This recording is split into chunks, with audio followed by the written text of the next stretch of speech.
За сайн мэцгаана уу? Student програмда тавтай морил. Энэхүү 3 өдрийн сурагч хөтөлбөр маань Mongolian Professionals in Australia-гаас бэлтгэгдэн хүрэгдэж байгаа билээ. MPA нь монголчуудаа Австралид амжилттай суралцах, ур чадвараа нэмэгдүүлэх болон мэргэжлийн ажилд орохдоо туслах сургалт коучинг хөтөлбөр явуулдаг байгууллага байгаа. За одоогоор бид 5-7 хоногийн career coaching, онлайн Excel сургалт болон энэхүү оюутны хөтөлбөрүүдийг та бүхэндээ хүргэж байна. За бидний талаар илүү дэлгэрэнгүй мэдхийг хүсвэл та сургалт хөтөлбөрт маань хамрагдсан монголчуудын мас тэгдэл болон мэргэжлийн ажилдаа амжилттай орсон түүхийг манай Facebook болон Instagram хуудасаар дамжуулан олж үзээрэй. Оюутан хөтөлбөрт маань их сургууль суралцах гэж ирэхээс өмнө юу мэдэх шаардлагатай, суралцж байх хугацаанд хэрхэн ажлын туршлага хөрвүүлэн өөрийгөө хөдөлмөрийн зах зээлд бэлдэх, за мөн түнчлэн төгссний дараа салбартаа хэрхэн ажилд орох гэсэн 3 үндсэн сэдвээр 3 өдөр явагдах хөтөлбөр байгаа. За сургалтыг орох багш коучуд Нандин бит хоёрын хувьд Монголд IT болон банк санхүүгийн салбарт ажлын туршлагатай бөгөөд манай шиг сургууль мастерын зэрэг хамгаалсан. Одоогоор хоёулаа Австралид мэргэжлийн салбарт data scientist болон data analyst чиглэлээр ажиллаж байна. За үүнээс гадна монголчуудаа сүүлийн жилүүдэд коучинг сургалт явж байгаа туршлагатай хүмүүс байна. За студент хөтөлбөрийн эхний өдрийн хичээлийг бид хоёр хамтдаа явах бөгөөд хоёр дахь өдрийн хичээлийг Дона миний би, сүүлийн өдрийн хичээлийг Нанда коуч явуулах болно. Студент програмын маань хамгийн эхний хэсэг буюу та Австралийн сургуульд суралцахын өмнө юуг мэдвэл зохих вэ? Хэрхэн амжилттай суралцаж амжилттай оюутан байх вэ? Энэ талаар бэлтгэсэн хичээл маань үгээр эхэлж байна. За энэ удаагийн хичээлээрээ бид та бүхэндээ дэлгэцэнд харагдаж буй 5 сэдвийн дагуу мэдээлэл хүргэх болно. Эхний 3 сэдвийг Нанда миний би та бүхэндээ танилцуулах бол сүүлийн 2 сэдвийг Дона маань танилцуулна. За хамгийн нэгдүгээрт их сургуулийн саналаа авах процессын талаар танилцуулна. Харин хоёрдугаар та Австралийн сургуулийн оюутан болсноор таныг хичээлийн ямар ачаалал мөн ямар дүнгийн систем хүлээж байна вэ? Энэ талаар мэдээлэл хүргэх болно. Харин гуравдугаарт та амжилттай суралцахын тулд юуг анхааруул зохих вэ? Энэ талаар зөвлөгөө хүргэх бол дөрөвдүгээр таныг амжилттай оюутан байхад тань их сургуулийн зүгээс ямар дэмжлэг туслалцаа үзүүлж болох талаар танилцуулга өгнө. За харин 5 дугаарт буюу хамгийн сүүлд хэрхэн мэргэжлийн танилыг хүрээгээд эхлэх вэ? Ингэж мэргэжлийн танилыг хүрээгээд хэлснээр тань ямар үр өгөөжтэй вэ гэсэн талаар зөвлөгөө хүргэх болно. За ингээд хамгийн эхний сэдэв буюу их сургуулийн саналаа авах процессын талаар танилцуулъя. За энэхүү процесс маань ерөнхийдөө 4 алхамтай. За хамгийн нэгдүгээр та өөрөө сонирхож буй их сургуулиуд болон хөтөлбөрүүдийг судлах хэрэгтэй. За тэдгээрийгээ харьцуулах хэрэгтэй. За та хөтөлбөр сургуулиас судлаад өөр таалагдсан хөтөлбөр сургуулиас сонгосон бол хоёрдугаар энэ тухайн сургууль хөтөлбөрт элсхийн тулд танаас ямар шаардлага тавигдаж буйг мэдэх хэрэгтэй. За эдгээр шаардлагыг хангахын тулд өөрийгөө бэлдэх хэрэгтэй гэсэн. Харин гуравдугаар та нэгэнт шаардлагыг хангасан гэж үзэх юм бол тухайн сургууль руу аппликейшнаа илгээх боломжтой болж байна гэсэн. Тэгэхээр холбогдох бичиг баримтуудыг бүрдүүлээд аппликейшнаа илгээнэ гэсэн. За харин дөрөвдүгээр буюу хамгийн сүүлийн алхам маань энэ аппликейшнийг тухайн сургуулийн зүгээс шалгаж үзээд тухайн сургууль зөвшөөрөгдсөн оюутан байна гэж үзэх юм бол танд сургуульд суралцах урилгыг илгээнэ. За одоо эдгээр 4 алхмаа баг зэрэг дэлгэрүүлээд ярьцгаая. За ерөнхийдөө Австралид хурж ирж суралцах, за Австралийн сургуульд суралцахын тулд 5 арга зам байна. Хамгийн ихэнд болохоор direct entry буюу та шууд өөрийн сонирхож буй хөтөлбөр сургууль руу аппликейшнаа илгээж болно. За харин хоёрдугаар болохоор pathway programs буюу хэрв таны хэлний оноо баг зэрэг дутаж байгаа бол хэлний бэлтгэлд сураад дараа нь өөрийн хүссэн мэргэжилтэд суралцах энэ арга замын дагуу суралцаж болно. За харин гуравдугаар хэрвээ таны одоо суралцаж буй сургууль чинь Австралийн ямар нэг сургуультай хамтын ажиллагаатай бол оюутан цалинцааны хөтөлбөрөөр хурж ирж суралцах боломжтой. За харин дөрөвдүгээр та засгийн газрын тэтгэлгүүдэд материалаа илгээгээд тухайн тэтгэлэг шалгарах арга замаар хурж ирж суралцах боломжтой. За харин хамгийн сүүлд буюу та 5 дугаарт та өөрийн эх орноосоо буюу Монгол улсаас Австралийн боловсролыг эзэмших боломжтой. Энэ нь болохоор Австралийн их сургуулиудын санал болгож буй онлайн хөтөлбөрүүд юм аа. За хэрв та Австралид хурж ирж сурмаар байгаа, Австралийн сургуульд суралцмаар байгаа боловч хэрхэн яаж эхлэхээ мэдэхгүй байх юм бол Австралийн сургуулийн албан ёсны веб хуудасуудаар зочлоод үзээрэй. Сургуулиудын веб хуудасуудад ямар хөтөлбөр сонирхол боловч байна. Тухайн хөтөлбөрөөс та ямар мэдлэгийг олж авах боломжтой, тэр хөтөлбөрт элсэн орохын тулд танаас ямар шалгуур шаардлагыг тавьдаг, мөн ямар үнэтэй байдгүй, ямар хугацаа зарцуулах үү зэрэг бүх шаардлагатай мэдээллүүд байдаг. Тэр мэдээллүүдэд танилцаж олно. За мөн тэр мэдээллүүд таны одоо сонирхож буй зүйл хараахан багтаагаагүй байх юм бол та тухайн сургууль руу имэйлээр мөн контакт болон inquiry хэсгээс нь веб хуудасны тухайн хэсгүүдээс нь холбогдох боломжтой гэсэн. Тэгэхээр таны эдгээр тавьсан асуултуудад хариулахдаа бүхэл бүтэн хэлтэс тухайн сургууль дээр ажиллаж байгаа, administration хэлтэс ажиллаж байгаа учраас таны тавьсан асуулт, таны холбогдсон шалтгаан заавал хариу ирэх учиртай байгаа. Тэгэхээр эдгээр алхмуудыг хийгээд үзээрэй. За мөн хамгийн сүүлд зөвлөхөд бол Австрали руу ирж буй оюутнууд ихэнх хувь нь агентлагаар зуушлуулан ирсэн байдаг. Тэгэхээр хэрвээ та найдвартай агентлагаас сонгосон бол агентлагаас туслалцаа авах нь мөн байж болох арга зам юм аа. За би жишээ олгоод ингээд Австралийн их сургуулиудаас 8 сургуулийг та бүхэнд танилцуулж байна. За Австрали ерөнхийдөө 42 их сургуультай. За тэдгээрээс эдгээр 8 сургууль нь G8 буюу Group of 8 гэдэг арай нэр хүнтэй сургуулиуд байдаг. Үүнийгээ дагаад дэлхийд эренблэгдэх шанс нь бас өндөр байдаг байгаа. За та бүхэн энэ 8 сургуулийн нэрийг хараад өөрөө сонирхоод вебсайтуудаар зочлоод үзээрэй гэж зөвлөх байна. За хамгийн их нь болохоор Мельбурний их сургууль байгаа. Мельбурний их сургууль маань болохоор яг Виктория мужийн Мельбурн хотод байршдаг Австралийн хамгийн нэр хүнтэй сургууль. 2023 оны байдлаар дэлхийд чанцаараа 33 чагсаж байсан бол 2024 оны байдлаар 14 чагссан байгаа. За ингээд үзүүлэлт дахих шалтгаан нь болохоор тэдгээр энэ сургуулийн маань одоо судалгааны ажил маш чанартай байсан гэсэн. Судалгааны ажлууд их хийгээд тухайн судалгааны ажлууд нь олон улсын нэр хүндтэй сэтгүүлүүдэд хэвлэгдсэн тохиолдолд сургуулийн чансаа их дээгүүр тавигддаг байгаа. За тэгээд үргэлжлүүлээд энэ Sydney University of New South Wales гэдэг тэр сургуулиудыг та бүхэн өөрийнхөө зав чөлөөгөөр судлаад үзээрэй. За тэгээд хоёр дахь алхам буюу элсэн ороход тавигдах шаардлага гэж байна тийм. Энэ маань болохоор тухайн сургууль болон тухайн мэргэжлээсээ шалтгаалаад янз бүр байх боловч та бүхэндээ ингээд ерөнхий шаардлагыг танилцуулъя. Бакалаврын зэрэгт болохоор хамгийн багадаа 17 настай байх ёстой гэсэн шаардлага тавьдаг.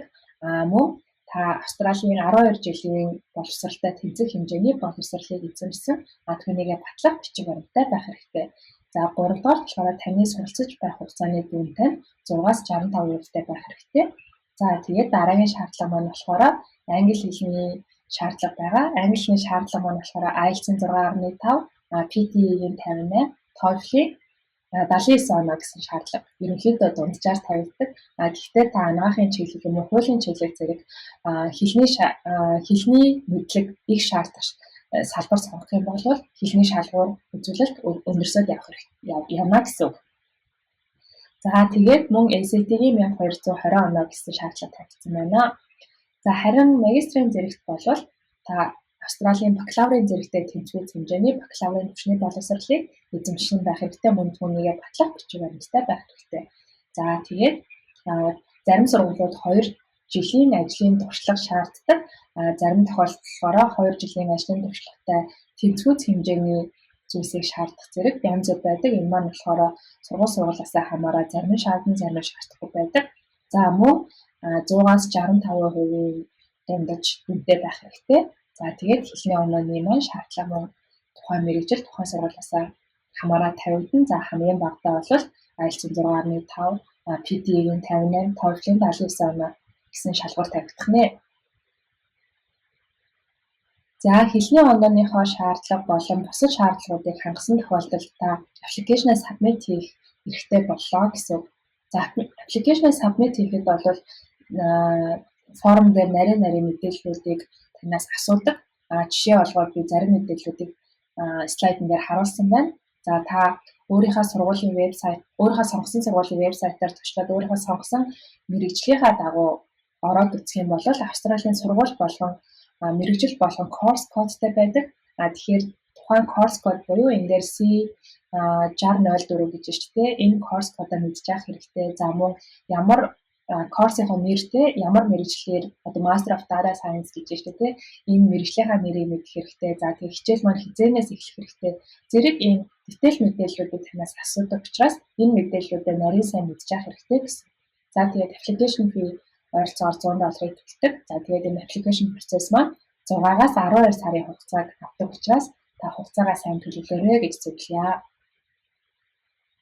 За та application submit хийсний дараа таны application-ыг хүлээж аваад тодорхой шалгуурынхаа дагуу тухайн сургуулиуд маань шалгаад хэрвээ таныг тэнцлээ гэж үзэх юм бол тань руу сургуулийн урилгыг илгээдэг байгаа. За та энэ дэлгэцийн баруун гар талд харагдаж буй student confirmation of enrollment гэдэг энэ бичиг баримтыг харж байна. Хэрвээ та сургуультай тэнцсэн байх юм бол энэ бичиг баримтыг тань руу илгээнэ. За та тэгээд энэ сургуульд ирсэх эрхтэй боллоо гэсэн баяр хүргэе. За та бүхэндээ Австралийн сургуульд суралцах эрхээ авахын тулд ямар процесс явагддаг талаар танилцууллаа. За хэрвээ та сургууль суралцах урилга авсан бол энэ урилга маань таны визээ apply дах хамгийн гол бичиг баримт болдог байгаа гэдгийг анхаарахад илүүдэхгүй бизээ. Баярлалаа. За хичээлийнхаа 2 дахь сэдэв буюу Австралийн оюутны амьдралтай танилццгаая. Энэ сэдвийнхаа хүрээнд та бүхэндээ би бүтэн цагийн оюутны хичээлийн ачаалал, за хичээлийн жилийн хуваар, за мөн дүнгийн системийн талаар танилцуулахаар бэлтгэсэн байна. За ерөнхийдөө бол олон улсын оюутнууд маань Австралид бүтэн цагийн оюутны статустайгаар суралцах хэрэгтэй байдаг. Тэгэхээр бүтэн цагийн оюутан гэдэг маань бакалаврын түвшинд 144 кредит хичээлийг 3-аас 4 жилийн хугацаанд үзэж дуусгах хэрэгтэй байдаг бол магистрийн зэргийн түвшний хувьд болохоор 96 кредит хичээлийг 2 жилийн хугацаанд үзэж дуусгах хэрэгтэй байдаг. За энэ нь болохоор сургууль болон мэргэжлээсээ хамаарат өөр байж болох боловч ерөнхийдөө та ингэж уншиж болно гэсэн. За ерөнхий энэ ачааллаа хэдүүлээ семестрийн түвшин рүү буулгаад үзье. Тэгэх юм бол нэг семестрт 4 хичээлийг та үзэж дуусгах хэрэгтэй гэсэн. Тэгэхээр нэг хичээл маань 6 кредит гэх юм бол 24 кредит хичээлийг үзэж дуусгах хэрэгтэй гэсэн. За үүн дээрээ тулгуурлаад 7 хоногийн ачааллаа тооцож үзэх юм бол нэг хичээл маань дунджаар нэг лекц, нэг семинартай байдаг. За энэ нэг лекц, нэг семинарт суухад зарцуулдаг цаг маань 3-аас 4 цаг байдаг гэсэн. Тэгэхээр дунджаар 4 хичээл гэдэг маань 12-аас 16 цагийг та тухайн хичээлд сууж багшаас мэдээллийг сонсож тухайн сонсон мэдлэгээ хэрэгжүүлж үзэхэд зарцуулна гэсэн. За харин энэ хичээлийн мэдлэгийг бүрэн ойлгож нухацтай сурахын тулд танаас одоо бидад сурах 8 цагийн хичээл бүр шаарддаг байгаа. Тэгээд ингээд аваад үзэх юм бол нийтдээ бүтэн цагийн оюутан маань 40-с 60 цагийг суралцахад зарцуулж ээж хичээлийнхаа үр дүн үүсгэх хэрэгтэй гэсэн юм аа. Тэгэхээр энэ маань бол бүтэн цагийн оюутны маань 7 хоногийн ачаалал гэсэн. За одоо бүгдээрээ academic calendar хэсэгтэйгээ танилцъя. За Австралийн сургуулиуд маань ихэнх нь семестрийн тогтолцоотой байдаг. За тэгвэл зарим сургуулиуд маань болохоор термийн тогтолцоотой байгаа. За тэгээд семестрийн тогтолцоотой сургуулиудын хувьд болохоор жилдээ 2 семестр байдаг гэсэн 2 улирал байдаг. За эхний семестр 1 буюу эхний улирал маань 2 юм уу 3 сард эхлээд 6 сард дуусдаг. Харин 2 дахь улирал маань болохоор 7 юм уу 8 сард эхлээд 11 сард дуусдаг. Харин термийн тогтолцоотой сургуулиудын хувьд болохоор 3 улиралтай байдаг гэсэн хичээлийн жил маань. За тэгэхээр эхний улирал маань болохоор 2 юм уу 3 сард эхлээд 6 сард дуусдаг. Харин 2 дугаар улирал маань болохоор 5 юм уу 6 дугаар сард эхлээд 9 сард дуусна. За 3 дугаар улирал маань болохоор 9 юм уу 10 сард эхлээд 12 юм уу 1 сард дуусдаг байгаа. За харин хичээлийн улирлын амралтын хувьд болохоор 2 амралт байна. За mid-year break буюу жилийн дунд амралт маань болохоор 6 юм уу 7 сард тавигддаг. Энэ маань болохоор Австралид өглөө улирал байдаг. Тэгэхээр өглөө амралт маань болохоор 6 юм уу 7 сард тавигддаг гэсэн. За харин жилийн хамгийн сүүлийн амралт буюу монголоор зуны амралт те хамгийн урт амралт маань дунджаар 11-ээс 2 сар үед 3 сарын хугацаанд тавигддаг байгаа. За эдгээр хичээлийн улирал болон амралтын талаар өдрүүдийг мэдхээс гадна та зарим бас чухал өдрүүдийг мэдэх шаардлагатай байдаг. Эдгээр өдрүүд болохоор хамгийн нэгдүгээр census dates байна. За энэ маань болохоор таны одоо ямар хичээлд хамрагдах тэр хичээлийнхаа хуваар enrollment-ийг яг final хийж байгаа өдөр гэсэн. За энэ өдрөөс өмнө та enrollment-а баталгаажуулна. За энэ өдрөөс мөн баталгааж ирсэн байгаа таны enrollment-ийн дагуу таны төлбөр тавцаа боддод явах учраас эдгээр маш нарийн ханд хэрэгтэй гэсэн үг. За дараа нь болохоор бас нэг чухал өдөр нь болохоор таны жилийн эцсийн шалгалт бие өдрүүд байдаг. За final exams дээр энэ жилийн эцсийн шалгалтандаа бэлдэх төлөвлөх нь маш чухал учраас эдгээр өдрүүд бас чухал байдаг.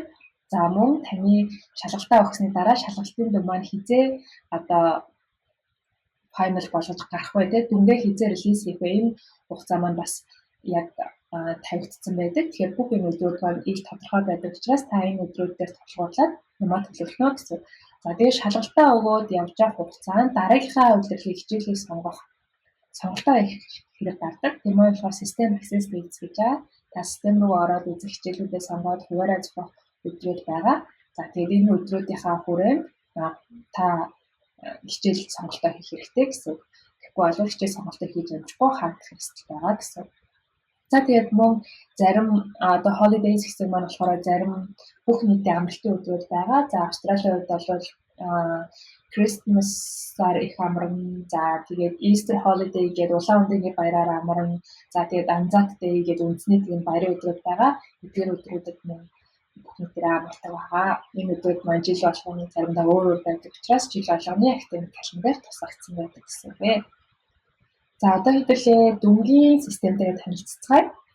За бид нар Монгол болохоор нөгөө ABCDF гэсэн ийм дүнгийн системээр явдаг бол Австралийн их сургуулийн оюутнууд маань болохоор арай өөр дүнгийн системээр явдаг. За HT гэдэг маань болохоор хамгийн өндөр түвшний үнэлгээ гэсэн үг. Та импресснэтийн хамгийн ихний мөрөнд харж байгаа HT буюу High Distinction. Энэ маань болохоор ерөнхийдөө дунджаар 80-аас 100% гүйцэтгэл байх юм бол та энэ дүнг авна гэсэн үг. Тэгээд энэ маань GPA буюу голч дүнд маань 4.0 гэсэн үнэлгээтэй тэнцэнэ гэсэн үг. За дараагийнх нь D буюу distinction гэж байгаа. Энэ маань болохоор 70-аас 79%. За дараагийнх нь C буюу credit маань 60-аас 69%. За P буюу pass маань 50-аас 59%. За тэгээ N гэдэг маань болохоор та тухайн хичээлдээ унж байна гэсэн үг байгаа. Энэ маань болохоор 0-аас 49% байна. За тэгээд NH буюу hurdle fail гэж бас байгаа. Хичнээн та шалгалтын дүн болон удирдлагын турш одоо бие даалтаас авсан дүн маань дунджаараа яг 50-аас дээш байгаа боловч та шалгалтны одоо хэдээс дээш авах ёстой гэсэн hurdle дээр унсан тохиолдолд та тухайн хичээлдээ бас унлаа гэж ойлгоно. Тэгэхээр hurdle fail гэдэг 45%-ийн үнэлгээтэй энэ дүн бас авах магадaltaй гэсэн. За тэгээд үүнээс гадна өөр өсгөн тэмдэглэлтэй олон дүнгууд байгаа. Тэрийг тухайн сургуулийнхаа вебсайт руу зачлаад та харах боломжтой. За тэгээд мөн энэ 80-аас 100% гэсэн дүнгийн харгалзах хувь маань болохоор сургуулиасаа шалтгаалаад зарим нь 85-аас 100% ч юм уу тий өөрөө байх магадaltaй учраас та бүхэндээ ингээд ерөнхий мэдээллийг хүргэлээ. За дараагийн сэдэв бол хэрхэн амжилттай суралцах вэ буюу амжилттай суралцах стратегиудтэйгээ танилццгаая. За хамгийн нэгдүгээр та их сургуулийн оюутан болоод ирж байгаа учраас их сургуулиас нь олгож буй ресурсуудыг маш сайн мэддэг байх хэрэгтэй. За түүнийг хэрхэн ашиглахаа бас мэддэг байх хэрэгтэй. Үүнээс цаасан мөн та юун дээр анхаарах хэрэгтэй вэ? Тэр анхаарах ёстой зүйлсээ мөн давхар мэдчих хэрэгтэй. За харин хоёрдугаар болохоор таны салбарын хүмүүстэй хамт суралцж байгаа. За мөн салбарынхаа багш нараас мэдлэг мэдээллийг олж байгаа учраас эдгээр хүмүүстэйгээ маш харилцаа холбоо сайтай идэвхтэй суралцах тал дээр эрмэлзэх хэрэгтэй. За харин гуравдугаар таны зохион байгуулалт маш чухал. Тэгэхээр таны цагаа хэрхэн зохион байгуулж байгаа, за олгогдсон цагт хэрхэн бүтээмжтэй байгаа чинь таны амжилттай суралцахад нөлөөлнө гэсэн.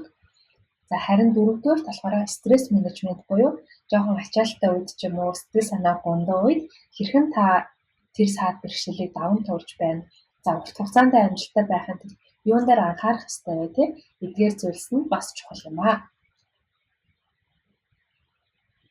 За хамгийн түрүүнд University Resources гэсэн хэсэг рүүгээ орцгоё. За хамгийн эхлээд Moodle гэсэн байна. За энэ Moodle гэдэг маань болохоор Австралийн томоохон сургуулиудын сургалтандаа ашигладаг сургалтын платформ байгаа. За тухайн сургууль болгоных өөр. Тэгтээ ерөнхийдөө бол энэ Moodle маань таны хичээлийн бүх лекцүүд, за тьюториалууд, за мөн бие даалтууд зэрэг суралцахтай холбоотой суралцагчийн бүх материалууд орсон байдаг гэж ойлгож байна. За тэгэхээр сургуулийнхаа Moodle системтэй сайн танилцаарай. За хоёрдугаарт номын сан гэж юм тий.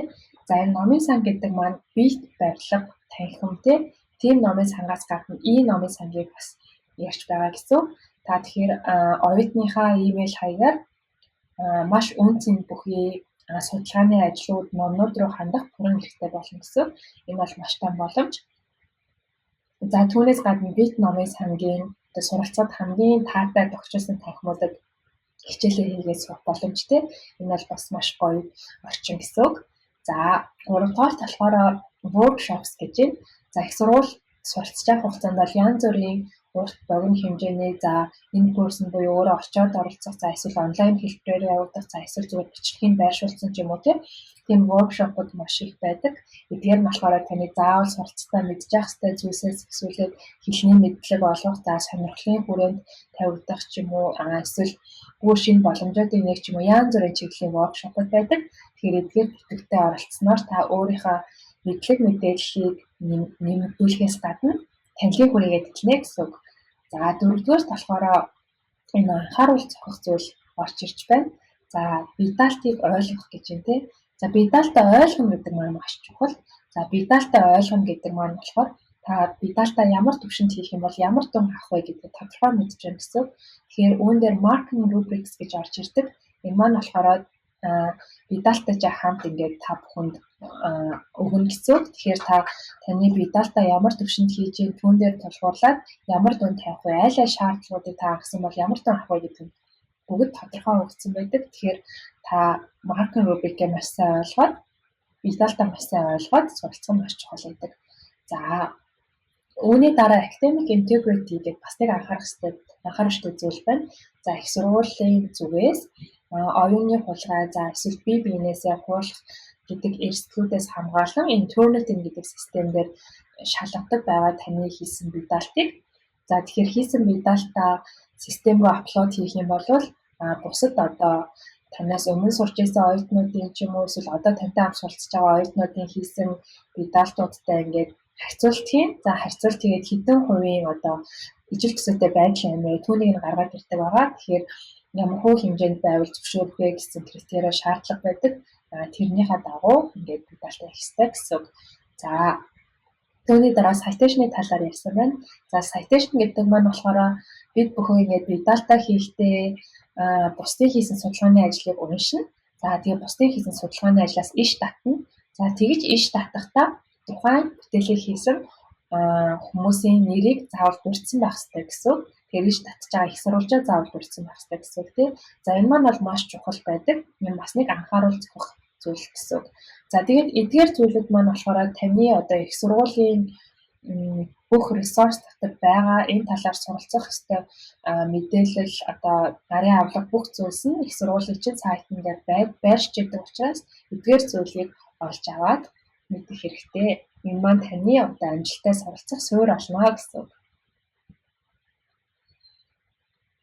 За хоёрдугаарт одоо active learning гэдэг маань юу хэлээд байна вэ гэхээр бид зүгээр хичээлдээ оролцоод хичээлээ сураад явхаас гадна тэр орчинтой ийм маш сайн харилцаатай байх хэрэгтэй. Тэгэхээр хичээл орж байгаа багш, tutorial явуулж байгаа tutor, за мөн хамт суралцж байгаа оюутнуудтайгаа харилцаа холбоо маш сайн үүсгэх хэрэгтэй. Тэдгээртэй тэр хүмүүстэй найзууд болох хэрэгтэй. Энэ бол маш чухал. За хоёрдугаарт болохоор engage actively гэж үү те. Engage actively гэдэг нь мэдээж та хичээлүүдтэй бүх хичээлдээ суун. Энэ бол номер 1 зүйл. Бүх хичээлээ тэмдэглэн идэвхтэй суралцсан. За үүнээс гадна тухайн үед явагдаж буй янз бүрийн уулзалт юу болж байна. За янз бүрийн тэмцээнүүд юу болж байна, events юу болж байна. Хичээлээс гадарх энэ бүх зүйлээр идэвхтэй оролцож явах хэрэгтэй. Та одоо аль хэдий ч нэ тэр тэдгээр зүйлүүдэд идэвхтэй оролцсон төдий чинээ ирээдүйгээ боломжийг нээж байна гэж ойлгож байна. За мөн идэвхтэй суралцагчийн дараагийн шинж чанар болохоор тодруулах ёстой мэдээллийг тодруулаг авч бусдаас асуухаас цааргалахгүй байх хэрэгтэй. За хэрвээ танд ямар нэгэн эргэлзээтэй за эсвэл таны ямар нэг байдлаар сонирхлыг чинь татж байгаа зүйл байх юм бол холбогдох хүмүүсээс заавал асууж лавлаж түүнийхээ очрыг олж яваарай. Энэ бол идэвхтэй суралцагчийн хамгийн чухал чанаруудын нэг юм аа. За үүний дараа болохоор allocate dedicated time гэж юм тийм. За бие даалт хийх шалгалтанд бэлдэх гэдэг маань 1 өдөр, 2 өдөр, 3 өдөр суугаад амжилттай болдог зүйл биш байгаа. За тэгэхээр ачаалал маш өндөр байдаг учраас та бие даалтаа хийхдээ шалгалтандаа бэлдэхдээ яг бодиттой за тэгээд чанартай цагийг зарцуулах хэрэгтэй. За бие даалт гарсан хийгээрэй гэж зарласан өдрөөс эхлээд хүлээлгэн өгөх өдөр хүртэл ямар хугацаа байна? Тэр хугацаанд өдөр бүр та хэдэн цагийг зарцуулж хийх ёстой? Алхамаар бүх төлөвлөгөө гаргаад чанартай цагийг зарцуулж бие даалтаа хийн мөн шалгалтандаа бэлдэнэ гэсэн. За үүний дараа болохоор өөрийнхөө суралцах техникийг олно гэсэн. За амжилттай суралцна гэдэг маань мөн өөрийнхөө арга барилыг олно гэсэн үг байдаг. За тэгэхээр та мэдээллийг summarize хийгээд тэмдэглэж авахаар илүү сайн суралцж гэнэ үү? За эсвэл чухал зүйлсүүдээр карт бэлдээ түүнийг ингээд эргэж хараад тэгж яагаад илүү сайн суралцж гэнэ. Эсвэл ингээд сурсан мэдсэн зүйлээ бусдад тайлбарлаж авах юм бол илүү сайн мэдлэгээ баттгаж байна уу тий? Эдгээр зүйлсээс судалж үзээд өөрийнхөө сурах техникийг маш сайн арга барилаа маш сайн олох хэрэгтэй. За тэгэхээр одоо ингээд амжилттай суралцах хамгийн гол дэлгүүр маань болохоор бас хувийн зохион байгуулалт байгаа шүү дээ тий. Тэгэхээр хувийн зохион байгуулалт гэдэг маань болохоор цагаа хэр сайн зохион байгуулж байна, тухайн цагтаа хэр бүтээмжтэй байна. Эдгээрээс шууд хамааралтай байгаа. За тэгэхээр цагийн менежмент болон productivity тал дээр хэдэн зөвлөгөө хүргэе. За цагийн менежментийн хувьд бол та яг тодорхой зорилгоо тавиад тухайн зорилготоо тохирсон сарын 7 хоногийн төлөвлөгөө гаргах хэрэгтэй. Зөв менежменттэй байхын тулд зөв төлөвлөгөөтэй байх нь хамгийн чухал. За тэгээд тэр төлөвлөгөөндөө тулгуурлаад өнөөдөр юу хийх вэ? Тухайн өдрийн хийх төдийлөстэй гаргах хэрэгтэй гэсэн үг. Тэгэхээр таны хийх зүйл тодорхой учраас та цаг алдах шаардлагагүй тэр зүйлээ л хийн гэсэн. За тэгээд мэдээж төлөвлөгөөгөө дагаад явж байхад таны төлөвлөгөө арай нэг хийсвэр ч юм уу арай засах шаардлагатай зүйлс байх юм бол тэрийг эргэж засаад за тэгээд өөртөө яг тохирсон зөв цагийн менежменттэй зөв төлөвлөгөөг гаргаж авах хэрэгтэй гэсэн. За харин бүтээмжийн өндөрсгөх хэдэн зөвлөгөө байдаг. За үүндээ хамгийн түрүүнд 5-95-ын дүрмийг дурдчихъя. За энэ маань болохоор та цагийнхаа 5%-ийг ажлаа төлөвлөлтөд зарцуулаад за 95%-ийг нь хийхдэд зарцуулна гэсэн. Тэгэхээр заавал эхлээд төлөвлөлтөнд дараа нь хийн. Энэ маань болохоор үр бүтээмжийг чинь төсөвдөд нөлөөлнө гэсэн. За дараа нь болохоор өглөө болон оройн рутин гэж байна тий. За өглөө яг юу хийх гэдгээ мэдэхгүй тий. Өглөөгөө яаж эхлэхээ мэдэхгүй байх юм бол таны бүтээмж ингээд аюул цалгаардаг. За тэгэхээр бүх юм тодорхой байх юм бол та маш бүтээмжтэй байдаг учраас өглөө болгон тийм рутинтай байх хэрэгтэй. Өглөө босоод би гүйдэг ч юм уу, өглөө босоод цайгаа уучаад ном уншдаг ч юм уу тий.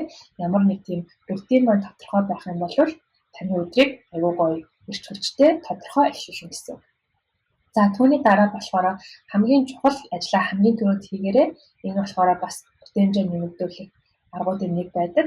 За түүний дараа болохоор gratitude journaling буюу өөрийнхөө сайн талыг хөтлөж бичээрэй. За тэгэхээр энэ маань болохоор таны энергийг сөрөг зүйлдээс төвлөрүүлэхгүй эерэг сайн зүйл дээр төвлөрүүлээд таныг талархаж сургаад тэр чинээгээрээ таны зан төлөвийг илүү гоё өргөж өгнө гэсэн.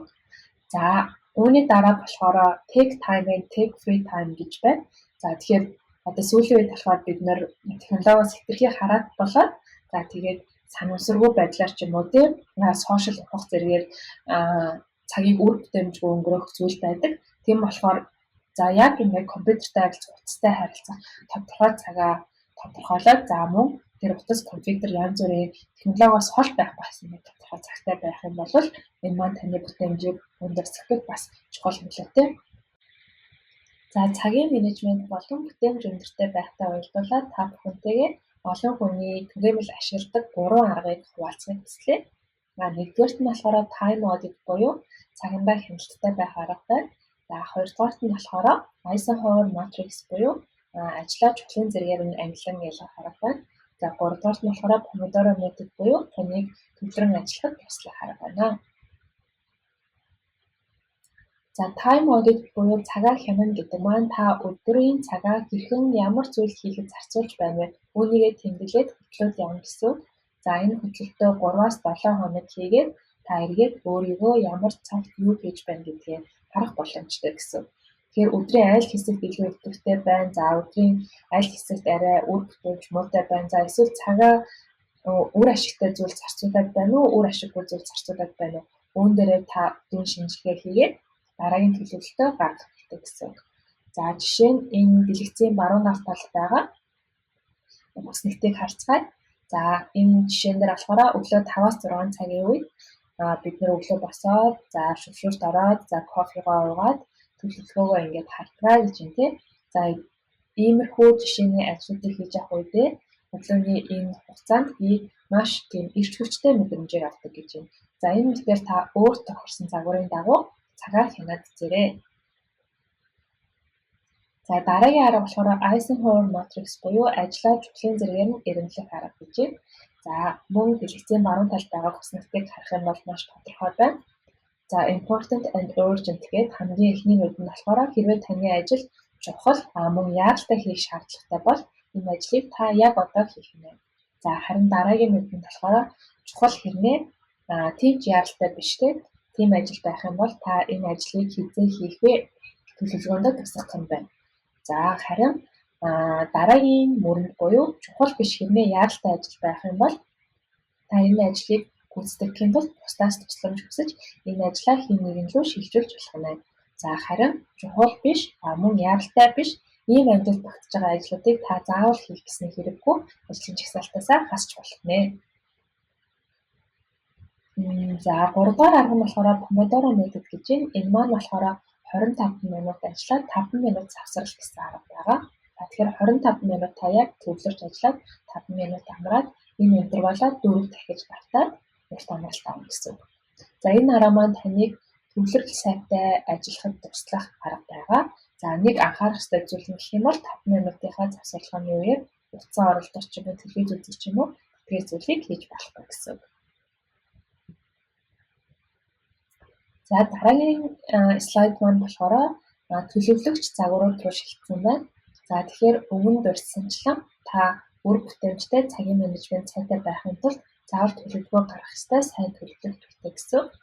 Тэгэхээр төлөвлөгч дэвтэр ашигладаг юм уу? Эсвэл янз бүрийн төлөвлөгөөний загвар ашигладаг юм уу? За эсвэл төлөвлөгч аппликейшн ашигладаг юм уу? Өөр тохирох аль нэг зүйлийг ашиглаад төлөвлөгөөгөө хийгээрэй.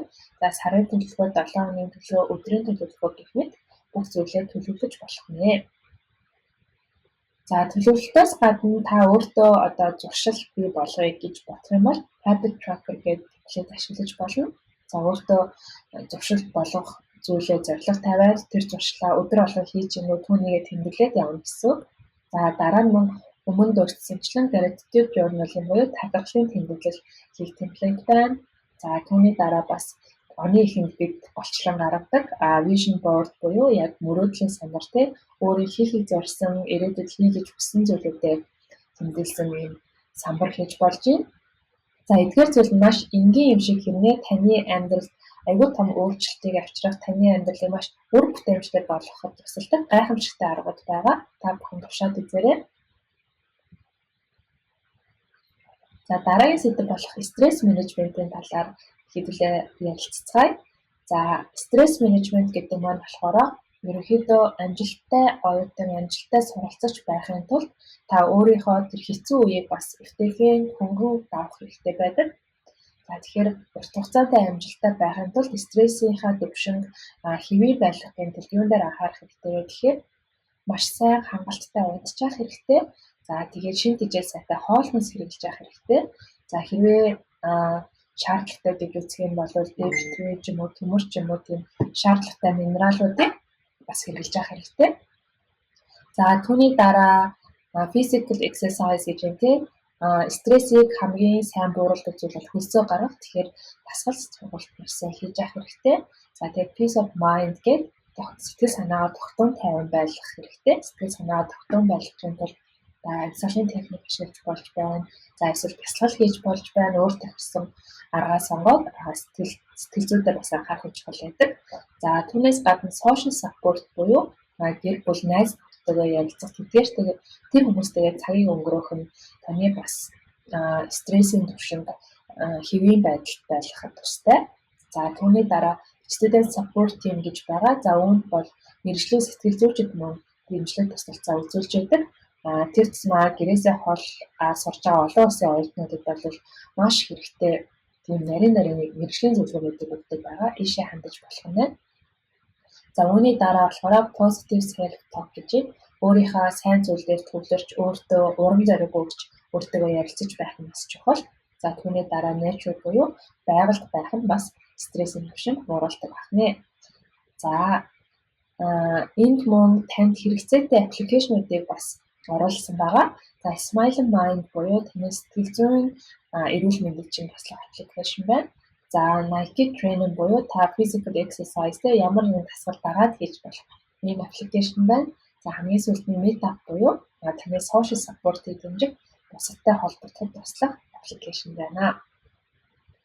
За тэгээд энэ удаагийн сэдв маань таалагдсан гэдэгт итгэж байна. Баярлалаа. Коуч Дона байна.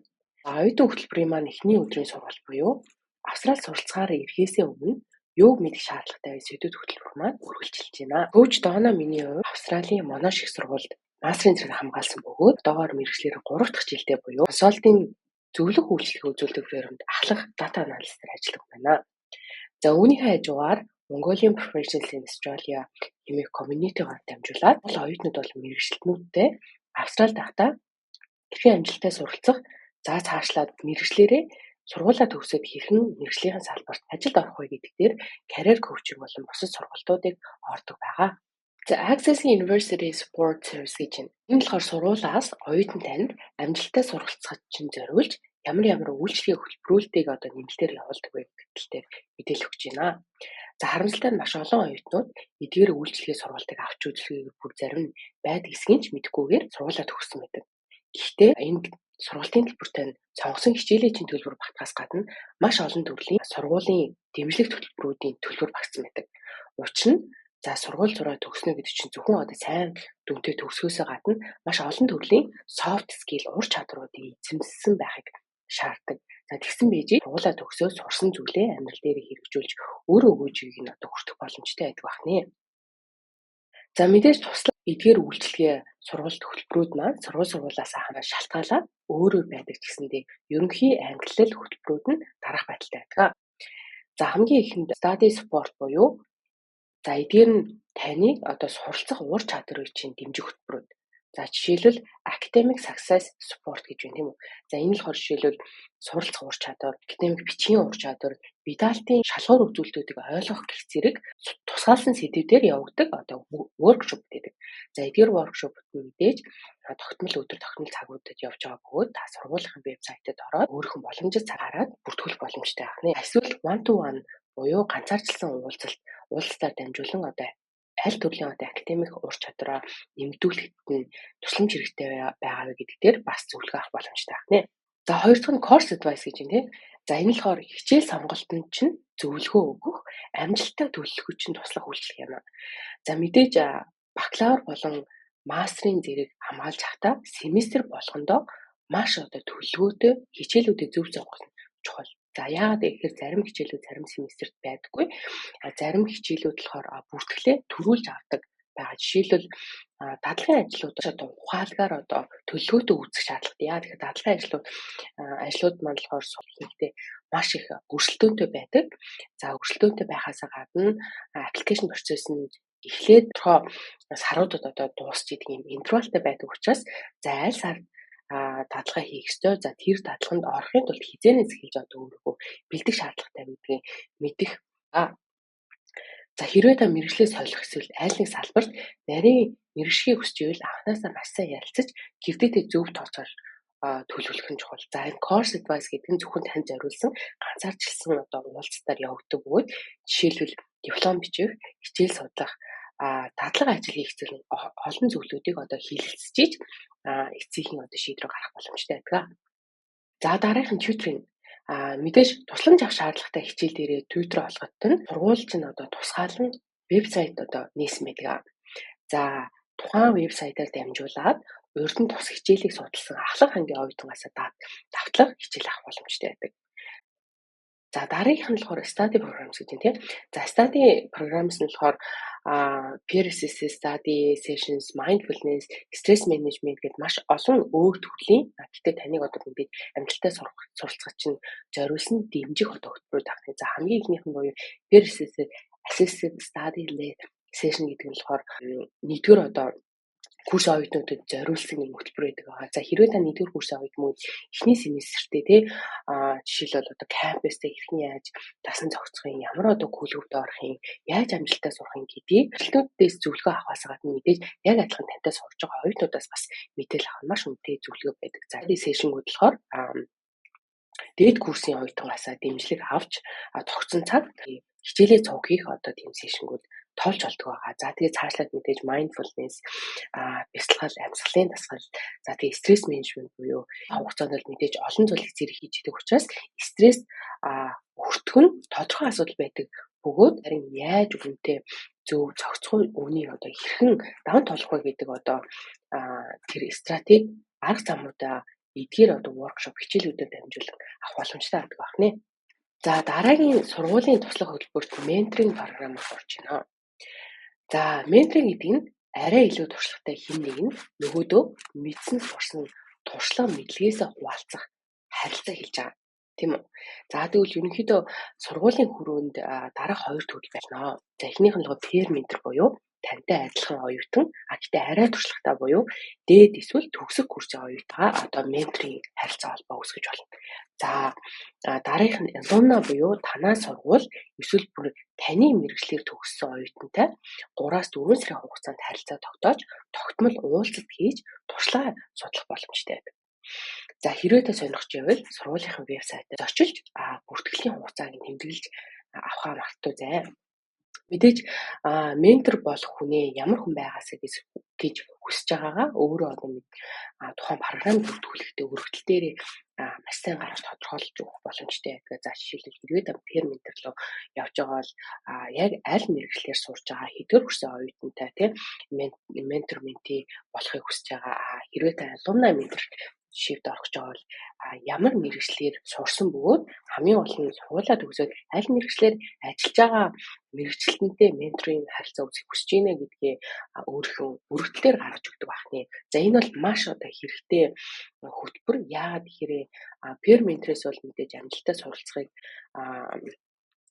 асууж авлахаас гадна мэдээж оюутны хугацаанд илүүтэй одоо strategically байж зөвхөн хичээлээ хийхээс гадна мэдээж сургуулаа төгсөөд хэрхэн яаж мэргэжлийн ажилд орох төр өөрийгөө бэлдэх тэр арга замуудыг мэдж болно. За alumni mentor-ээс болохоор мэдээж хэрвээ таны мэргэжлэр төгссөн хүн тийм мэдээж ажиллахыг хүсэж байгаа мэргэжил салбарт ажиллаж байгаа хүн байх юм бол тухайн салбарт хэрхэн яаж орох бол бөгөөд одоогийн тренд нь яг ямар байгаа юм бэ те тухайн салбарт яг ямар мэргэжилтэй ямар ур чадвартай хүмүүсийг илүүд үзэж байгаа юм бэ гэх зэрэг маш хэрэгтэй одоо мэдээлэлийг авах боломжтой юм аа. За дараагийнх нь counseling үйлчилгээ буюу сэтгэл зүйчтэй онлайн болон бичлэн уулзах боломжтой вирус үйлчилгээг хэлж байна. За мэдээж хичээл алгалтаас олж стрессээсээ гадна оюутнууд нийгмийн маш олон асуудалтай зэрэг нүүртэлж байдаг. За жишээлбэл найз нөхөд, хайр дурлал, гэр бүлийн харилцаа, сэтгэл готрол, ганцаардал, сөрөг бодол зэрэг байдаг. За эдгээртэй хэрхэн зохицох, даван туулах вэ гэдэг дээр зөвлөгөө авч хэн нэгэнтэй ярилцахыг хүсвэл энэ үйлчлэгээр дамжуулаад сэтгэл зүйчтэй тогтмол уулзалт хийж болдог байна. За стресстэй ирэхээр хүний бодол ихсдэг. За зарим тохиолдолд тэр бодлоосоо гараад тэрийг хэн нэгэнтэй ярилцж ийж те өөрийгөө ойлгох гарц гаргалгаа харах боломж байдаг учраас энэ сэтгэл зүйчтэй уулзах боломжийг заавал ашиглаасай гэж хүсэж байна. За яагаад гэвэл аливаа зүйлд амжилт гаргахад сэтгэл зүйн нөхцөл байдал те тэр доктортой нөхцөл байдал маш чухал байдаг бөгөөд за зөвхөн дүн хичээл гэхээсээ илүү өөрийн сэтгэл зүйн бодлыг ажиглаад хэрэгтэй үед нь өөртөө тусламж авч чаддаг байх одоо тэр ур чадвар бол маш томоотой амьдралын чадвар юм аа. За дараагийн сургуулийн туслах хөтөлбөр болохоор оюутны клуб болон карьер хүртэлгээ орж байна.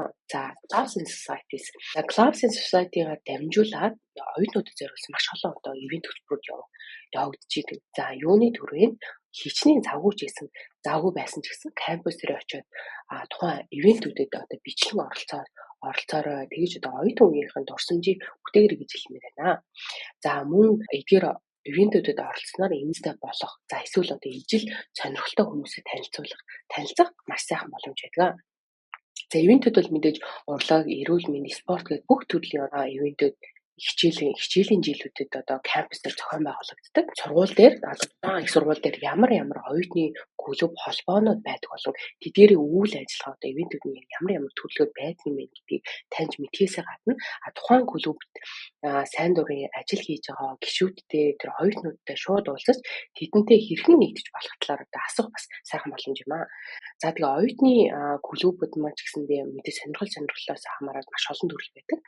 За тэгэхээр өөрийнхөө ур чадвар болон суралцаж буй мэрэгжил сонирхлын дагуу одоо оюутны холбоо клубд одоо элсгэн таны одоо харилцааны чадварыг сайжруулах soft skill буюу ажил олгогчдын одоо маш чухалчилж үздэг итгэв санаачлалтай байдал удирдан зохион байгуулах чадвар, багаар ажиллах гэх зэрэг тэдгээр ур чадруудыг хөгжүүлээд одоо танд үнэхээр байгаа гэдгийг батлан харуулахаас гадна одоо CV-н дээр цаашлаад тавих боломжтой туршлага байдаг юм а. Яа тэгэхээр яг Австрали дахь ажлын туршлага гэдэг бол маш үнцэнтэй, зарчимтай, цалингүй байсан ч гэсэндээ одоо ажлын туршлага гэж явагддаг байгаа. Яа тэгэхээр нөгөө CV LinkedIn дээр таны бичсэн тэр soft skill-үүдийг чинь үнэхээр байгаа бөгөөд энэ бол employability skill нэг одоо яг prove хийж өгч байгаа байдал юм аа. За оюутны клуб нийлэлээр дамжуулаад мэргэжлийн хүрээлэлээ тэлэх боломжтой байдаг. Яа тэгэхээр тухайн клубүүд оюутнууд зориулсан networking ивэнтүүд хийдэг. За тухайн ивэнттэй салбартаа одоо тэргүүлж буй мэргэжлтнүүдийг бас авчирч ингэж оролцуулдаг байгаа. За дараагийн University Support Service нь болохоор Career Service байгаа. За мэдээ сургуулиудын үнэлгээ тухайн одоо сургуулийг төгсөгч сургуулаа төгсөөд хэр хугацаанд салбарах ажлыг олж авсан бэ гэдэг мэдээж үнэлгээ нь явдаг учраас энэ дээр бас оюутнуудтай одоо тусламж одоо хөтөлбөрүүд өгдөг байгаа. За жишээлбэл 20-30 минутын consultation буюу маш одоо мэдээж 20-30 минут гэдэг бол богино. Тэгэхээр ерөнхий мэдээлэл авах боломжтой гэсэн үг. За дараагийнх нь болохоор how to workshops буюу одоо хэрхэн яаж Австралийн хөдөлмөрийн зах зээлд хөл тавих вэ гэдэг дээр жижиг одоо сэдвүүд дээр тулгуурласан дунджаа 45 минутын одоо workshop-ууд гэдэг. Мэдээж эдгээр workshop-ууд нь ажлын өдрүүдийн тогтмол цагуудад явдаг бөгөөд өөрийнхөө цагтаар зарцуулаад очиж суух боломжтой. За энэ how to workshop-ууд нь бол мэдээж must буюу бүх одоо оюутнуудад зориулсан байдлаар одоо хийсэн сургалтууд байгаа. За тэгээ хамгийн сүүлд нь болохоор Unijob вебсайт буюу сургуульд оюутнуудад зориулсан вебсайтууд ажлын одоо зар тавьдаг вебсайтууд байдаг. За энэ вебсайтад зөвхөн одоо оюутнуудад зориулсан ажлын зар байдаг гэдгээрээ онцлогтой бөгөөд оюутнууд маань ерөнхийдөө цагийн хязгаартай байдаг учраас тухайн хязгаарт нь зориулсан part time, casual, internship, volunteering гэх зэрэг яг оюутнуудад зориулсан тэр ажлын боломжуудыг нээдэг гэдгээр маш онцлогтой. За үүн дээр нэмээд Mongolian Professionals in Australia маань монголчуудад зориулсан career service үзүүлдэг байгаа. За их сургуулиудаас олгож байгаа эдгээр career services манай career coaching юугаар ялгаатай юм бэ гэвэл мэдээж тухайн үнэтэй маш тулж ажилдгаараа ялгаатай. Мастер үзэн хөтөлбөр биш зөвхөн одоо тань зориулсан ганцаарчлсан уулзалтуудаар дамжуулаад CV LinkedIn cover letter болон ярилцлаганд чинь бэлддэг байгаа. За зөвхөн хэрхэн how гэдэг дээр та бүхэнд мэдээлэл өгөөд орхих биш хэрхэн түүнийг эцсийн байдлаар гаргах уу гэдэг дээр эцсийн шат хүртэлтний тантай хамт алхдаг гэдгээрээ ялгаатай байгаа. За хамгийн сүүлийн University Support Service-үүдэд болохоор их сургуулиуд оюутнуудаа learning платформын эрхийг үнэгүй бас олгодог. За жишээлбэл Lynda, LinkedIn Study гэх зэрэг сургуулийн платформуудад одоо үнэгүй access өгдөг. За хэрвээ эдгээр боломжууд авах юм бол та заавал өөртөө ашиглаарай гэж хэлмээрэн. За жишээлбэл LinkedIn Study дээр бол маш олон төрлийн мэргэжлийн салбарын богино хичээлүүд явуулдаг. Тухайн хичээлийн үзсний анаараа шалгалтаа өгөө сертификатаа өөрийнхөө аккаунтад бас холбох боломжтой байдаг гэдгээрээ давуу талтай юм аа. За үүнээс гадна зарим аппликейшнууд жишээлбэл Sonder гэх одоо аюулгүй байдлыг хангах зорилготой аппликейшн үнэгүй эсвэл хөнгөлөлтөй байдлаар олгодог. За оюутны бизнесээр байх хугацаанд бол зарим одоо үзээ үзүүрүүд маань үнэгүй бас хөнгөлөлтөй хэрэгтэй байдаг бөгөөд та бүхэн оюутныхаа вебсайтад ороод эдгээр мэдээлэлийг авах боломжтой. За сургалтын дараагийн сэдэв болох Building Professional Network буюу суралцж буй мэргэжлийнхэн хүрээлэлд танилын талаар хүрээлэлээ хэрхэн тэлэх вэ? За оюутны суралцах хугацаанд кампус дээр болон гадуур зохион байгуулагддаг маш олон networking төдөр дамжуулан хүмүүстэй танилцах танилын хүрээллээ нэмэх цаашлаад өөрийнхөө мэргэжлийн салбарт хүл тавих төр боломжуудыг нээж болдог байна.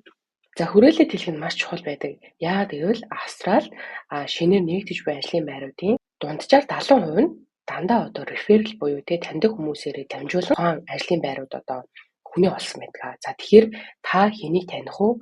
За та хэнд өөрийнхөө мэргэжлийнхаа ур чадварыг таниулж чадсан бэ гэдэг чинь эргээд салбарынхаа мэргэжилтэн болоход чинь маш их түхэм тусдын болдог байна. За оюутан байх хугацаанд кампус болон гадуур одоо зохион байгуулагддаг маш олон networking ивентүүдээр дамжуулан хүмүүстэй танилцуулж одоо хүрээлэлээ тэлэх боломжтой байдаг. За дараах байдлаар networking хийж болох нэ. За хамгийн их нь career үзэсгэлэн буюу за ихэнх тохиолдолд том компаниуд их сургуулиуд дээр их сургуулийн одоо төгсөх комиссээр төхүүлэн одоо энэ эдгээр үзэсгэлэнгүүдийг гаргадаг. За career fair-ээр дамжуулан аль салбарт ямар мэргэжлийн ажилтнуудын ур чадвар хэрхэн үнэлэгдэж байгаа талаар мэдээлэл авах маш сайхан боломж болдог. За дараагийнх нь болохоор industry conference буюу тухайн өөрийнхөө суралцж буй мэргэжлийн салбарт болж буй хурал зөвлөгөөнд очиж мэдээж хүмүүстэй танилцах боломжтой. Мөн сургуулиас ч болон мэргэжлийн байгууллагуудын зохион байгуулж байгаа networking ивентэд очноороо та хүмүүстэй танилцахаас гадна харилцааны чадрыг дараагийн түвшинд авчих боломжтой юм аа. За өмнөх слайдуудад ярьсантай адилхан их сургуулийнхаа клуб болон нийлүүдээр дамжуулан оюутнуудаас танилцахаас гадна мэргэжлийн хүрээлэлээ тэлэх боломжтой байдаг. За тэгээ хамгийн сүүлд нь сургуулаа төгссөн төгсөгчдийн одоо хүрээлэлээр дамжуулаад бас хүмүүстэй танилцах боломжтой байдаг байна. Networking буюу хэн нэгэнтэй танилцах, мэдээлэл авах, харилцаа холбоо тогтооно гэдэг чинь мэдээж хинтээ одоо хэрэгтэй мэдээлэл өгөх суух байх ёстой бөгөөд та одоо харилцаж байгаа хүндээ ямар тус болох боломжтой бөгөөд яг тэр харилцаа үүсгэж байгаа хүнээс ямар төрлийн мэдээлэл авахыг хүсэж байгаагаа маш нарийн мэдчих шаардлагатай. За тэрсмаа international student буюу олон улсын оюутны статустаар суралцж буй оюутнуудын хувьд өөрийнхөө network-ийг үүсгэх, найз нөхдөд олох, хүрээлэлээ тэлэх, салбарын мэргэжилттэй холбоотой болох өөрийнхөө ур чадрыг харуулах гэдэг бол маш чухал зүйл бөгөөд үүнд заавал одоо төлөвлөж цагуудыг гаргах шаардлагатай. Түрүүний дурдсан аргуудаар дамжуулаад networking хийх боломжтой байдаг бөгөөд за та аль нэгэн одоо ивент, аль нэгэн үйл ажиллагаанд нь очиж хүмүүстэй танилцахаар очлоо гэж бодоход очихоосоо өмнө та заавал одоо өөрийгөө бэлдсэн байх шаардлагатай. За effective networking техник буюу үр дүнтэй харилцаа холбоо үүсгэх техник чинь. За үүнд хамгийн ихэнд нь set clear goals буюу зорилгоо тодорхой болгосон байх ёстой. За цаашлаад elevator pitch, LinkedIn profile, listen actively and follow up гэдгийг зөвлөж байна. За хамгийн ихний set clear goals буюу өөрийнхөө тухайн одоо networking ивентэд очиж байгаа зорилгоо маш тодорхой болгосон байх ёстой. За жишээлбэл тэнд очиод хэдэн хүнтэй танилцах юм, яг ямар салбарын хүмүүстэй танилцах юм, очиод ямар мэдээлэл та авах юм бэ гэдэг яг зорилгоо тодорхой болгосон байх ёстой. За тэгснээрээ цаг хэмнэхээсээ гадна үр дүнтэй networking хийж чадах юм аа. За дараагийнх нь elevator pitch буюу 2-3 минутанд яг өөрийнхөө сурж байгаа чиглэл болон мэргэжлийнхэн туршлага, ур чадвар, за тэгээ тухайн одоо networking ивентэд оролцож байгаа өөрийнх нь зорилго гэх зэрэг зүйлүүдийг тодорхойлсон, товч бөгөөд тодорхой байдлаар өөрийгөө танилцуулж сурсан байх хэрэгтэй. За үүнийг elevator pitch буюу ерөнхийдөө урд нь заавал одоо практик хийгээд давтаад өөрөө болгоцсон байх шаардлагатай. За тэгснээрээ шинээр танилцж байгаа хүний өмнө төгдөрч гацхгүйгээр өөрийгөө танилцуулахаас гадна энэ бол дараа нь бас дахиад ашиглагдах зүйл бөгөөд одоо ажил дээр гарах шинээр хүмүүстэй танилцуулах энэ бүх тохиолдолд та өөрийгөө заавал танилцуулах хэрэг гардаг бөгөөд анханасаа оюутан байхаас эхлээд elevator pitch буюу өөрийнхөө ур чадвар, мэдлэг мэргэжилийг товч бөгөөд тодорхой танилцуулж сурах нь маш үр дүнтэй арга юм аа. За цаашлаад LinkedIn profile гэж байна. За мэдээж танилцсан хүн болгонтой холбоо тогтоохын тулд танд одоо нэрийн хуудас эсвэл LinkedIn profile-ийнхаа одоо QR scan эсвэл профайлаа үзвэл нөгөөнийхөө профайлыг асч хоорондоо connect хийх ч юм уу ийм байдлаар одоо хүнтэйгээ дараа нь дахиад одоо холбогдох боломжтой байна. Мэдээж networking ивентийн үед танилцаад одоо мэдээлэл авсныхаа дараагаар бид яах ёстой вэ гэхээр Дараа нь одоо LinkedIn утас одоо ямар нэгэн байдлаар холбогдсон одоо сүлжээгээрээ дамжуулаад тухайн хүнтэй заавал follow хийх хэрэгтэй байгаа. За follow up гэдэг нь за сайн байна уу? Тэр networking ивентэд тантай танилцсан тэр байна. За тухайн үед одоо танд асууж исэн тэр асуултынхаа дагуу одоо дэлгэрэнгүй бас мэдээлэл авах гэсэн юм, танаас зөвлөгөө авах гэсэн юм аа. 10 минут 15 минут одоо кофег хийж авах их боломж байна уу гэдэг юм үү. Ингээд нөгөө хүнтэйгээ ингээ харилцаа холбоо өөрөө үүсгээд ингээд үр дүнтэй аваад явдаг байна. За тэгээ мөн actively буюу тухайн хүнтэй одоо харилцаж асуулт асуусныхаа дараа тухайн хүнийг хариулж аваад маш одоо идэвхтэй сонсох шаардлагатай байдаг. За ихэнх хүмүүс яадаг вэ гэхээр одоо нөгөө харилцаж буй хүн хариулт өгч явах явцад сонсохын оронд дараа нь юу асуух талаараа бодчих. За ихэвчлэн одоо тэр тусмаа одоо олон оюут хоёр дахь чиглэлээр ярьж идэг учраас асуултаа бодож авах маш өндөр байдаг. Мэдээж асуулт асуух нь чухлаасаа гадна тухайн хүний өгж байгаа мэдээллийг авах нь түүнээс илүү чухал гэдгийг хизээж битгий мартаарай. Яагаад тэгэхээр дараа нь одоо follow хийх, дараа нь тэр хүнтэй уулзах, зөвлөгөө авах, тэгээ цаашлаад өөртөө боломжийг нэхэнд бол та тухантай харилцаж ирсэн мэдээллээ тулгуурлан дотн одоо харилцаа үүсгэх боломжтой байдаг шүү. За ингээд үүгээр өнөөдрийн эхний өдрийн Австрали оюут мал суралцж ирэхээсээ өмнө ямар мэдээллийг авсан байх шаардлагатай вэ гэдэг сэдвүүдээр явагдсан эхний өдрийн студент програмын хичээл үүгээр өндөрлж байна.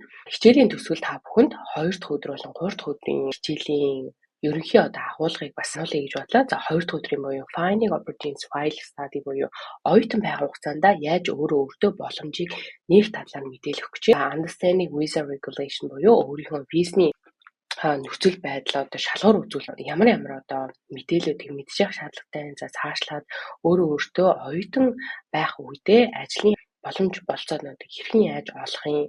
За application CV entry буюу ажилд орох ерөнхий шаардлагын дагуу оюутан байх хугацаанд ч гэсэндээ тухайн ажлуудыг ороход яг л ижил үе шатуудаар явдаг учраас эдгээр нь одоо юу юм бэ? Яаж өөрийгөө бэлдэх шаардлагатай юм бэ гэдэг дээр ерөнхий мэдээлэл өгөөд цаашлаад volunteering буюу сайн дурын ажил хэрхэн яаж хийх юм, дадлагын ажил хэрхэн яаж хийх юм, хагас цагийн ажил болон casual ажил гэж яг юугаараа ялгаатай байдаг, эдгээр ажлын боломжуудыг хаанаас яаж олох юм бэ гэдэг мэдээлэл өгөхөөсөө гадна за оюутан байх хугацаанд хэрхэн яаж амжилттай цагийн менежменттэй, стресс менежменттэй эдгээр одоо төлөвлөгөөг зэрэг авч явснаар хэрхэн яаж амжилттайгаар мэргэжлийн салбарт хурдан орох боломжтой юм бэ гэдэг case study та бүхэндээ бас үзүүлээд за хамгийн сүүлд нь overcoming challenge буюу оюутан байхад одоо тулгардаг тэр юм одоо олон улсын оюутан байхад тулгардаг олон бэрхшээлүүдтэй хэрхэн яаж нүүр тулах бөгөөд тэдгээрийг таван тулах юм бэ гэдэг дээр та бүхэнд мэдээлэх болно.